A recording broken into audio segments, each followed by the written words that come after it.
नमस्कार दोस्तों, अगर आपको भारत और बांग्लादेश के बीच खेले जा रहे पहले टेस्ट मुकाबले के तीसरे और सबसे रोमांचक दिन का खेल पसंद आया हो तो इस वीडियो को आप एक लाइक जरूर करें। इस वीडियो का लाइक का टारगेट मात्र 100 लाइक का है, तो इस वीडियो को आप दिल से लाइक जरूर करें। दोस्तों, भारत और बांग्लादेश के बीच खेली जा रही टेस्ट सीरीज के पहले और सबसे रोमांचक टेस्ट मुकाबले के तीसरे दिन भारतीय टीम ने 81 रन पर 3 विकेट के नुकसान के अपने दूसरे दिन के स्कोर से आगे खेलना शुरू कर दिया। जहां ऋषभ पंत 12 रन बनाकर बल्लेबाजी कर रहे थे तो वहीं दूसरी तरफ 33 रन बनाकर मैदान पर थे सुमन गिल। पूरी तरह सेट हो चुके थे। फिर इस तीसरे दिन सुमन गिल और ऋषभ पंत की इस जोड़ी ने अपनी बल्लेबाजी से बांग्लादेश के हर तरफ गेंदबाज को परेशानी में कर डाला। भारतीय टीम के ये दोनों खिलाड़ी इस मुकाबले में गजब की फॉर्म में नजर आ रहे थे और देखते ही देखते दोनों ने 50 रनों की साझेदारी पूरी कर ली थी। मुकाबला बांग्लादेश के हाथ से निकल चुका था क्योंकि ऋषभ पंत किसी बुरे सपने की तरह बांग्लादेश की गेंदबाजों के पीछे पड़ चुके थे और तभी सेट हो चुके सुमन गिल ने अपना अर्धशतक पूरा कर लिया। बांग्लादेश की गेंदबाजी भारतीय टीम को इस जोड़ी के सामने पूरी तरह से नाकाम रही। दोनों ही खिलाड़ी अब खतरनाक बल्लेबाजी कर रहे थे। वहीं ऋषभ पंत ने सुमन गिल के साथ खुद का अर्धशतक भी पूरा कर लिया। देखते ही देखते इन दोनों की साझेदारी 100 रन के पार का आंकड़ा पार कर चुकी थी। अब दोनों ही खिलाड़ी खुद के शतक की तरफ बढ़ चुके थे। खास करके ऋषभ पंत अपने बल्ले से बांग्लादेश की स्पिन गेंदबाजी को अपना खास निशाना बना रहे थे। ऋषभ पंत इस मुकाबले में पहली बार अपनी लय में नजर आ रहे थे, फिर ताबड़तोड़ बल्लेबाजी कर रहे थे। ऋषभ पंत ने अपना इस मुकाबले का ऐतिहासिक शतक पूरा कर लिया और ऋषभ पंत की इस शानदार पारी के विराट कोहली ने तक खड़े होकर तालियां बजाई। सुमन गिल और ऋषभ पंत की यह साझेदारी अब 150 रन के आंकड़ा पार कर चुकी थी, लेकिन तभी गेंदबाजी पर आए मेहदी हसन मिराज ने शतक लगाने वाले ऋषभ पंत को अपनी ही गेंद पर कैच आउट करा दिया। ऋषभ पंत 128 रन में से 128 बॉलों में 109 रन की गजब की पारी खेलकर आउट हुए। भारतीय टीम की इस विशाल साझेदारी को तोड़ने के बाद भारतीय टीम की तरफ से केएल राहुल बल्लेबाजी करने के लिए मैदान पर उतरे, लेकिन अभी सभी की नजरें सुमन गिल के शतक पर टिकी हुई थी क्योंकि वह भी अपने शतक के काफी नजदीक आ चुके थे। तभी शानदार बल्लेबाजी कर रहे सुमन गिल ने भी अपना लाजवाब शतक पूरा कर लिया। भारतीय टीम ने अपनी लीड को 500 रन के आंकड़े से पार पहुंचा दिया था। दूसरे छोर पर केएल राहुल भी अब बड़े शॉट लगाने लगे थे, लेकिन तभी भारतीय कप्तान रोहित शर्मा ने भारतीय पारी को डिक्लेयर करने का फैसला किया। भारत की टीम यह पारी 287 रन के स्कोर पर रुक चुकी थी। इसी के साथ भारतीय टीम 514 रनों की लीड बांग्लादेश के ऊपर बना ली। अब बांग्लादेश को जीतने के लिए 514 रन का लक्ष्य हासिल करना था। इसके बाद भारतीय टीम से मिले 515 रन के विशाल लक्ष्य का पीछा करने के लिए दो दिग्गज ओपनर मैदान पर उतरे। जाकिर हसन और सदमानी इस्लाम के कंधों पर इस विशाल लक्ष्य का पीछा करते हुए अपने टीम को एक विस्फोटक ओपनिंग शुरुआत दिलाने की जिम्मेदारी थी और बांग्लादेश के इन दोनों ओपनर ने इस बार अपनी टीम को निराश नहीं किया और भारतीय टीम की खतरनाक गेंदबाजी के सामने लाजवाब शुरुआत अपनी टीम की दिलाई। दोनों बांग्लादेशी खिलाड़ी शुरुआत से ही आक्रामक रवैये के साथ भारतीय टीम पर प्रहार कर रहे थे,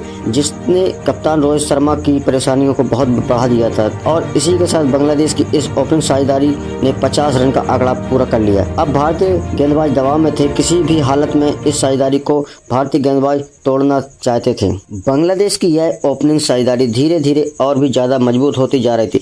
जाकिर हसन और सदमानी इस्लाम ने मिलकर अब तक टीम के लिए 62 रन पर पहुंचा दिया था, लेकिन तभी गेंदबाजी पर आए जसप्रीत बुमराह ने खतरनाक बल्लेबाजी कर रहे जाकिर हसन को यशस्वी जायसवाल के हाथों कैच आउट करा दिया। जाकिर हसन 43 गेंद पर 33 रन बनाकर खेल रहे थे। बांग्लादेश के इस खतरनाक ओपनिंग साझेदारी के टूटने के बाद अब उनके कप्तान नजीमुल हुसैन संतो बल्लेबाजी करने के लिए मैदान पर उतरे। जो सेट हो चुके सदमान इस्लाम के साथ मिलकर कप्तान नजीमुल हुसैन संतो ने बांग्लादेश की पारी को एक बार आगे बढ़ाने की कोशिश की, लेकिन तभी सेट हो चुके सदमानी इस्लाम को रविचंद्रन अश्विन ने सुमन गिल के हाथों कैच आउट करा दिया। सदमान इस्लाम इस मुकाबले में 70 बॉल में 35 रन बनाकर आउट हो गए। बांग्लादेश ने एक के बाद एक अपने दोनों सेट हो चुके ओपनर को खो दिया था। भारतीय टीम की गेंदबाजी बहुत ही अच्छी वापसी की थी। इस मुकाबले में वापसी करके दिखाई। मैदान पर मोमिन हक उतरे और यहाँ फिर मोमिन हक और बांग्लादेश कप्तान नजीमुल हुसैन संतो ने मिलकर बांग्लादेश की टीम को डगमगाती पारी को संभाला और एक महत्वपूर्ण साझेदारी खड़ी की। बांग्लादेश का हर एक बल्लेबाज इस मुकाबले में अपने पूरे अनुभव का इस्तेमाल कर रहा था और भारतीय गेंदबाजी को कड़ी टक्कर दे रहा था। वह वजह से भारतीय गेंदबाजी को भी मुश्किल आ रही थी। बांग्लादेश के कप्तान नजीमुल हुसैन संतो इस मुकाबले में गजब की बल्लेबाजी कर रहे थे। दोनों की यह साझेदारी 38 रन के पार पहुंच चुकी थी, लेकिन तभी गेंदबाजी पर आए अश्विनी ने सेट हो चुके मोमिन हक को क्लीन बोल्ड कर दिया। मोमिन हक 24 गेंदों में 13 रन बनाकर आउट हो गए। रविचंद्रन अश्विन इस मुकाबले में भारतीय टीम के लिए लगातार विकेट निकाल रहे थे, लेकिन अब बल्लेबाजी के लिए मुस्तफिजुर रहीम आए थे, लेकिन मुस्तफिजुर रहीम को भी रविचंद्रन अश्विन ने ज्यादा देर तक मैदान पर नहीं टिकने दिया। मुस्तफिजुर रहीम को रविचंद्रन अश्विन ने केएल राहुल के हाथों कैच आउट करा दिया। मुस्तफिजुर रहीम इस मुकाबले में 11 बॉल में 13 रन बनाकर आउट हो गए।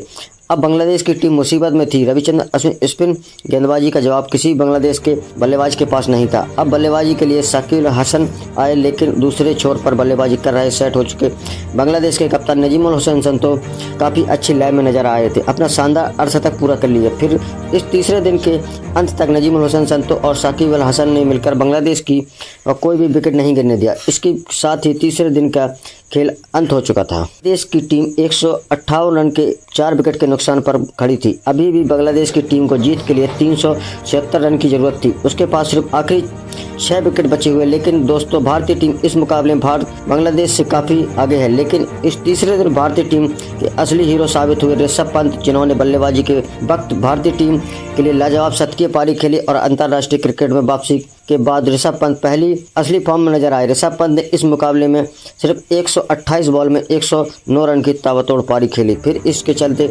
भारतीय टीम एक विशाल लक्ष्य का बांग्लादेश को दे पाई। दोस्तों, ऋषभ पंत की इस अद्भुत शतकीय पारी के लिए उन्हें 10 में से कितना अंक देना चाहेंगे, आप अपनी राय नीचे कमेंट बॉक्स में जरूर बताइएगा। आपको ये वीडियो कैसा लगा नीचे कमेंट बॉक्स में बताइए और चैनल को सब्सक्राइब करिए, वीडियो को लाइक करिए। धन्यवाद।